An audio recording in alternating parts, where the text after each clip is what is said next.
I am so glad to be joined here today by the author of this new book, American Hate, Arjun Sethi. Thank you for joining me. Thank you so much for having me. So happy to be here. I wanted to talk to you, not just because it's AAPI month, but because the focus of this book is on the stories of survivors of hate crimes, which is not always the focus that you get from the mainstream media. Can you tell me about why you chose that particular perspective? Sure. As you rightly point out, often it seems like mainstream media is more interested in humanizing white supremacists than they are giving a platform to survivors of hate violence.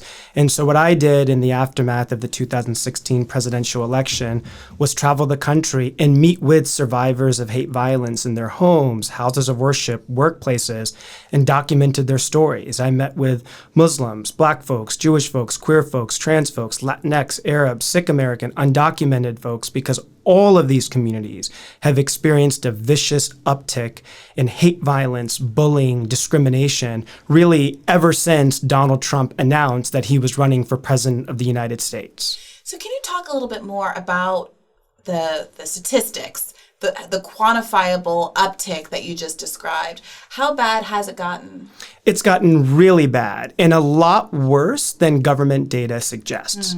So the FBI releases an annual report documenting the total number of hate crimes the preceding year. And so in 2018, the FBI released a report documenting hate crimes in the year 2017. And they reported a steady uptick in hate violence, and they documented somewhere around 8,000 hate crimes, which is a large number. But the true number of hate crimes is actually closer to 250,000 hate crimes. Wow. So why does that gulf exist, 8,000 versus 250,000? Yeah. It's because the FBI report relies on voluntary reporting by local police. It's not mandatory. And so most police departments don't bother reporting, or they report zero hate crimes. And so, believe it or not, the 2018 FBI hate crime report doesn't even include the murder of Heather Heyer in Charlottesville. Oh, wow. That's how deficient the data is. Furthermore, we know from community organizations who track this information, who work with targeted folks every day, that they are experiencing a record number of intakes of people, again, whose houses of worship have been vandalized, people who are experiencing threats on the street, or in some cases have even been assaulted or experienced worse. So, we're all familiar with Donald Trump saying things like there were very fine people on both sides in the events in Charlottesville. What other kinds of things has this administration been doing that, augments or doesn't do enough to combat the rise of hate crimes? I think I would sort of phrase it and say Donald Trump has done everything in his power, seemingly, to intensify hate in this country, right? Whether it's his rhetoric, whether it's his courting of white supremacists, whether it's his policies. Look, if the president of the United States is going to ban Muslims and refugees, roll back protections for transgender students, roll back and encourage the rescission of Title IX protections, separate and cage undocumented families at the border, right? It's going to put a target on our collective back. And so I will tell you that we should not be afraid to call this president what he is, which is a misogynist, a racist, and a white supremacist who has emboldened and intensified hate in every facet of American life. So I want to get back to these stories, and you frame them as testimonials. And I really love that because it really speaks to the extent to which you have centered their stories and their perspectives.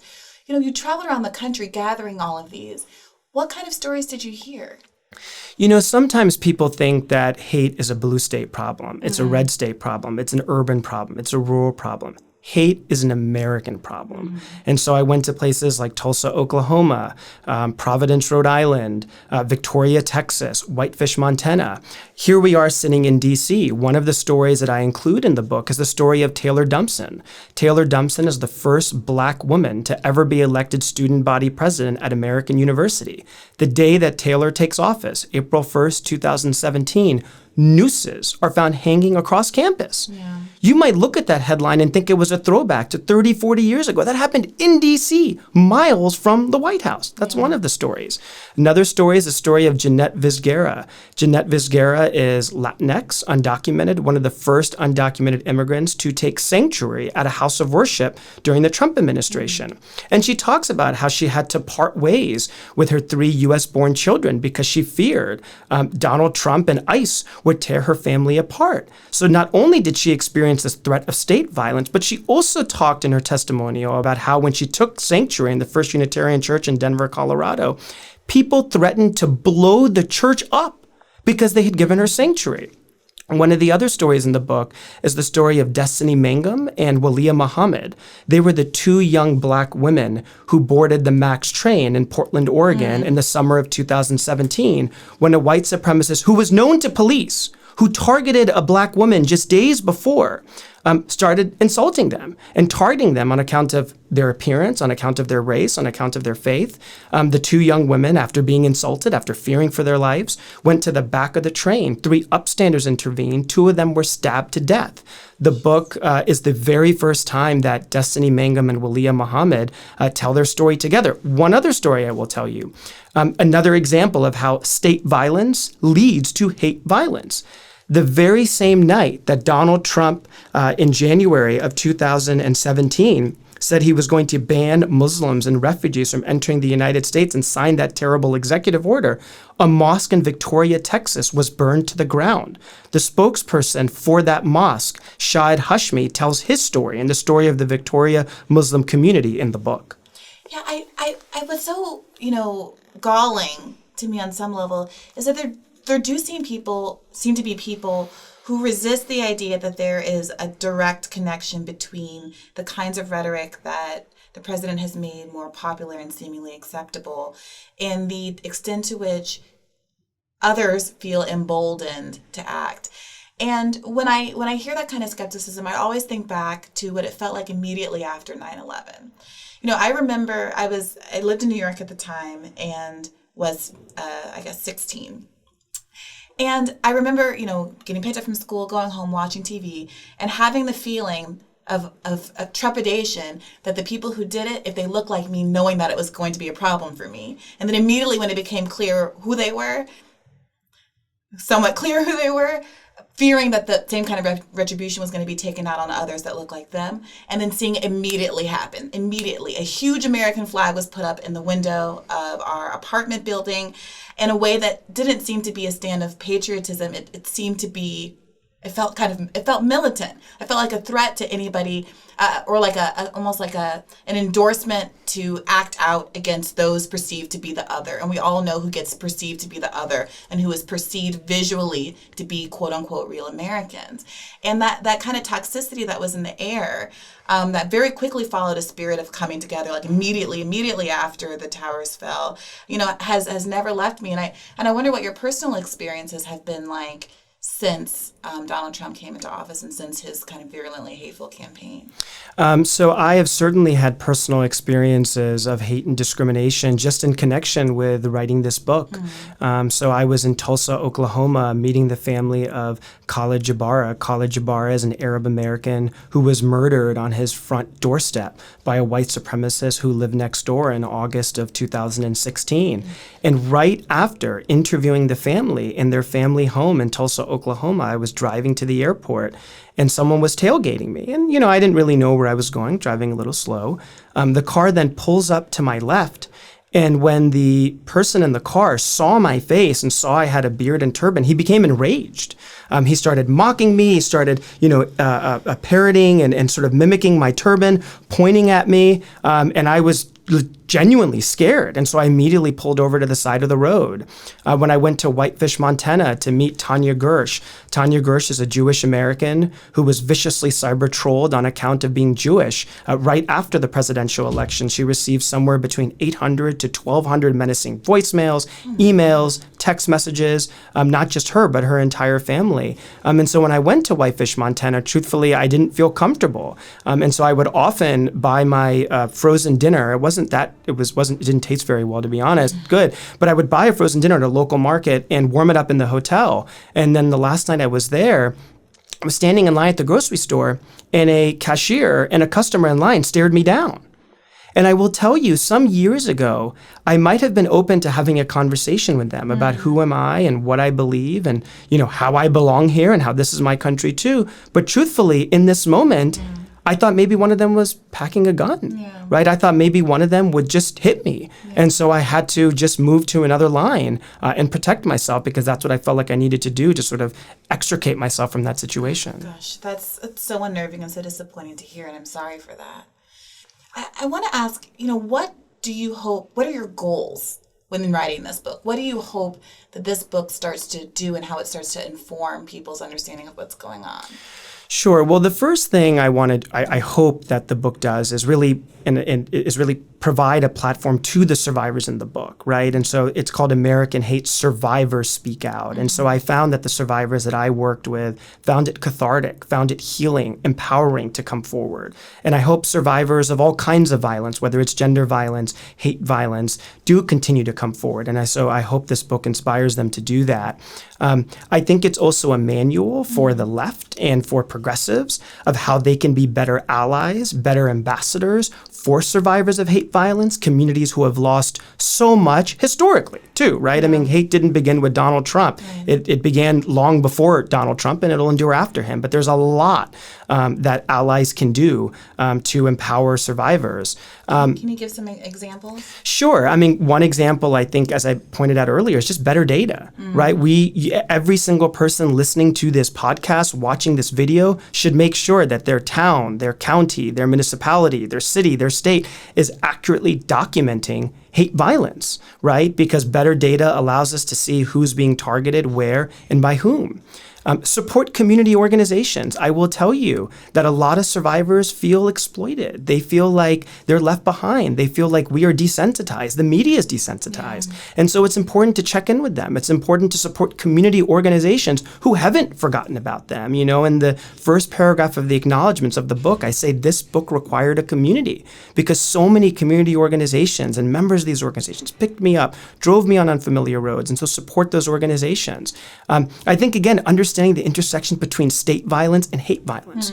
Politicians love to condemn hate violence, and they should condemn hate violence, whether it's at the Tree of Life, whether it's at a mosque, whether it's a Latinx person being targeted. But we've got to really understand the intersection between hate violence and state violence, and sort of call them out likewise. So can you say more about what you mean about by state violence and how that should be condemned in particular? Sure. So when I look at the policies of this administration, right, I look at them in many ways as being an absolutely intentional effort to disenfranchise, incapacitate, and exclude so many different marginalized communities. And so whether it's, Make America Great Again is in large measure Make America White Again, right? It's a matter of excluding folks of color and other underprivileged communities in this country, making them feel like outsiders, targeting them in different ways, or not allowing them into this country, right? By virtue of refugee admissions, by virtue of immigration policy. And so some of these policies, again, I think include the travel ban, right? That unfortunately the Supreme Court upheld in a 5-4 decision. And I encourage everyone listening and watching to read the dissenting opinion in that case, where they basically say that this is absolutely a Muslim ban, right? And that it harkens back to the days of Japanese incarceration. Yeah. Earlier, you mentioned when we were talking about what victims want out of this, you mentioned restorative justice. And I wonder, I've heard you or read you saying things about how restorative justice models are actually often more productive and recontextualizing hate crime legislation in a way that focuses less on hate crime legislation as a way to extend or augment the sentences people get in a way that kind of, leans into the mass incarceration crisis and instead focus on restorative justice and things that actually have been shown to make communities feel more whole. Can you talk a little bit Sure. about that? So there's so much misunderstanding about why we want hate crimes and why hate crime laws and why survivors want hate crime laws. And the truth is, survivors and community organizations. Sorry. That's Sorry okay. about that. I'm a little slippery. Survivors and community organizations want hate crime laws not because they want to add time to already lengthy prison sentences, not because they want to lean into mass incarceration. It's because calling crimes motivated by hate crimes, allows us to see the intersection among these crimes. We can no longer dismiss them as isolated, as aberrations. Instead, we can dig to the roots, which are often white supremacy, anti-Black racism. And so I found that a lot of survivors actually want things like restorative justice. The first story in the book is the story of Asma al-Bukaye, a Syrian refugee to be resettled, first Syrian refugee to ever be resettled in Boise, Idaho. And she talks about how one day her young Muslim son was walking in downtown Boise when someone asked, "Are you Muslim?" When the boy said yes, he was punched to the ground. Asma talks about how she was invited to court by the judge. Sorry. She was invited to court by the judge in the sentencing hearing, and that sometimes happens. And the judge asked her what would be an appropriate sentence. And she said, "Your Honor, the suspect who hurt my child won't learn about Syrians, refugees, or Muslims in jail. He should work with affected communities. He should work with Syrians. He should work with Muslims." And so I found that many survivors are open to restorative justice so long as there is accountability. And I will tell you, often communities of color in particular are asked to carry this burden of reconciliation, of restorative justice in a way that white folks aren't. And so I think it's really critical that we also emphasize accountability alongside restorative justice. And what does that look like, if not leading into mass incarceration? Well, it can be very different things. In some cases, it can be, there are some survivors who are open to actually having conversations with communities who disagree with them. In some cases, we've seen survivors actually be open to having conversations with people who in some cases have harmed them. Again, there isn't one single answer, and every survivor is sort of in a different place. But often they are open again to those conversations, or again, in some cases, they recommend community service. They recommend education.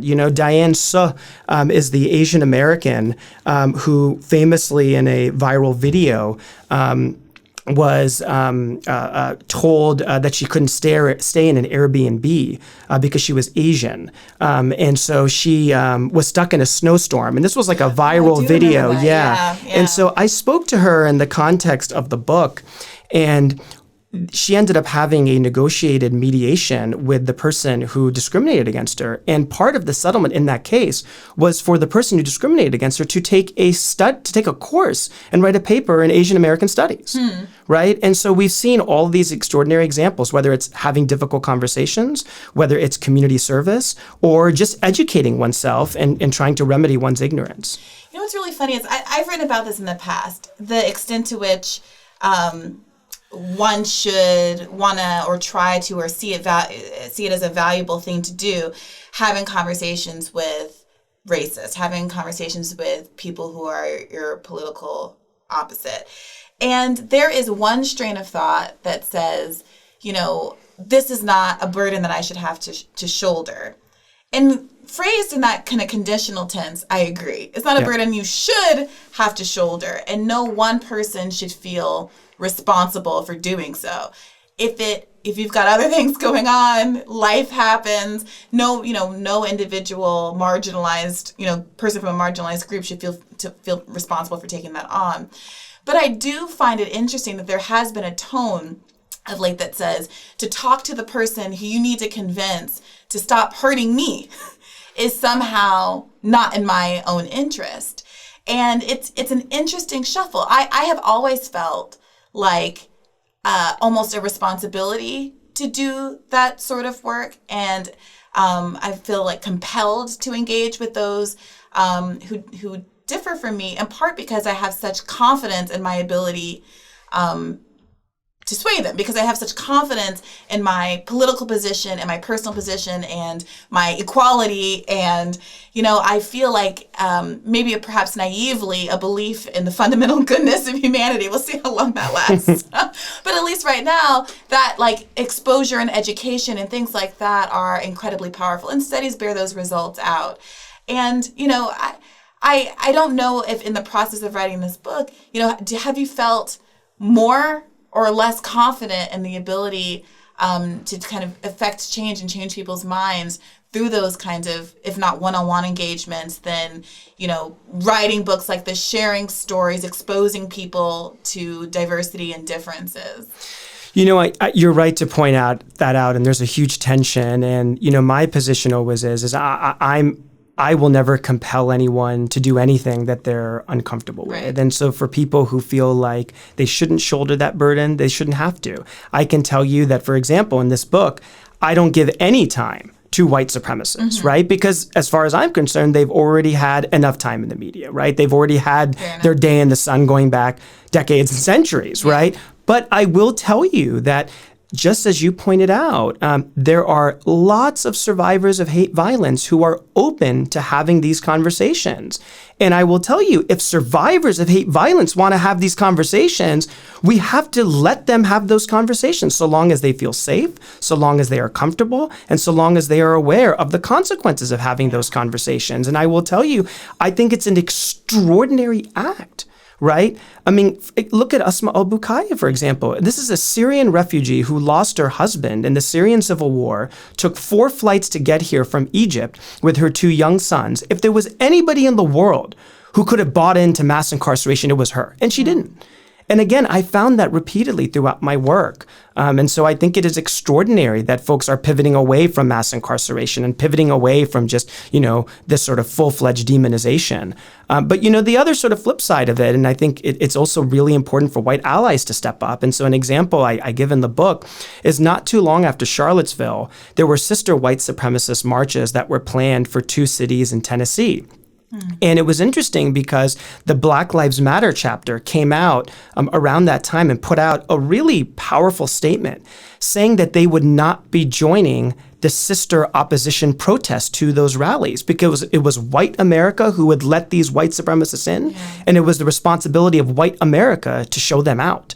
And so we've also seen extraordinary examples of white allies doing the right thing and having some of those difficult conversations in spaces, frankly, that I can't access.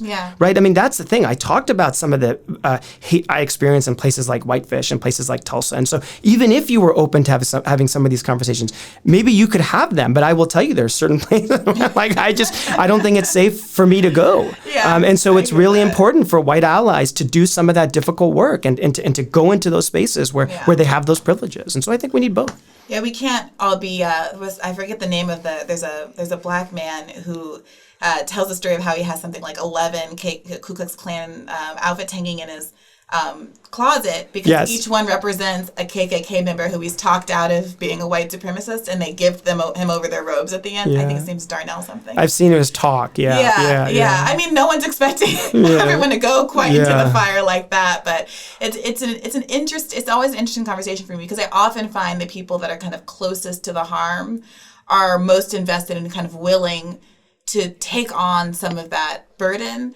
because they perceive it as like a direct. I believe, this is my psychological interpretation of what's happening, is they see it as like directly impactful, and that if they're not going to fight, who's going to do it? It's like there's almost more self-interested buy-in. And it's also so counterintuitive, but I think it also shows the power of forgiveness, the power of human mercy. And one of the stories I tell at the very end of the book is the story of the Sikhs of Oak Creek, Wisconsin. And so some years ago, in August, a white supremacist stormed a Sikh Gurdwara in Oak Creek, Wisconsin, and murdered 6 Sikh worshipers. And the next day, when the Sikh community gathered to recite their holy prayer, they asked, their creator, it's a monotheistic faith, for forgiveness and for salvation and for safety and health for the 6 Sikhs who had passed away, but also for the shooter. They prayed for the souls of 7 people, and the media was stunned because they hadn't seen anything like that. And so I have found that there is this extraordinary capacity for forgiveness, for mercy. And it's something actually that inspires me. And it was the part of the book and the project that sort of most shook me to my core. Yeah. And to be clear, those people who are not there and are still angry, and because there is this kind of media narrative that also happened that says, these people forgave. I think the same thing happened with the shooter at the Dylan Roof. I think the Congression forgave him, and then a lot of other people were like, "Well, we don't." Yeah. So there's no wrong. There's absolutely no right or wrong, and everyone has their own history. And I will tell you, every survivor I met is in a different place. Yeah. I just think that there's a spectrum. Yeah. And there has to be room for survivors, for community organizations who want to do this work and are doing it successfully. Yeah. Just like the gentleman you described, who has all of these Ku Klux Klan outfits hanging in his closet. I could never do that work, but it's extraordinary that there is somebody who is capable of doing it. Yeah. Well, I really have appreciated this conversation. I learned a lot, and I want to give you a chance to say anything that you might have missed, and to give viewers and listeners an opportunity to engage with any groups or take any action that you think would be helpful, given this kind of aggressively, increasingly hateful climate that is being stoked by our current commander-in-chief. Yeah, I think it's really important, again, to call a spade a spade. And so whether it's Stephen Miller, whether it's Stephen Bannon, whether it's Donald Trump, to call these people what they are, which are white supremacists, racist, misogynists. Yeah. I think it's really important, again, to be an ally to survivors, make sure survivors are telling their stories. Guess what? Survivors shouldn't just be telling their stories in American aid. Yeah. There should be city council hearings, state hearings across this country. They should be able to testify and give these testimonials in state legislatures across this country. That's something you can immediately do, in addition to making sure that your representatives are also capturing accurate data about hate crime. For folks, again, who are interested in engaging further, you can definitely check out the book. Every survivor in the book is unbelievably, again, surprisingly to me, is hopeful and optimistic about the future of this country. And so there's a lot you can do, and the book will direct you in that way. And for other folks who are interested, one of the questions I often get is, can we see photos of the survivors? And a lot of them weren't comfortable including their photos in the book, but there's an Instagram account associated with the book, and there are lots of photos of the survivors on that account. It's called Survivors Speak Out, for those who are interested. And thank you so much for having me. And thank you to Bernie Sanders for being one of the very first, if not the first, sort of national representative to specifically call Donald Trump a racist and a white supremacist, while other folks are equivocating, saying, I don't know what's going on in his head, or I can't pry into his mind. He was somebody who really just said, he is what he is, and we know that he's a racist and we know that he's a white supremacist.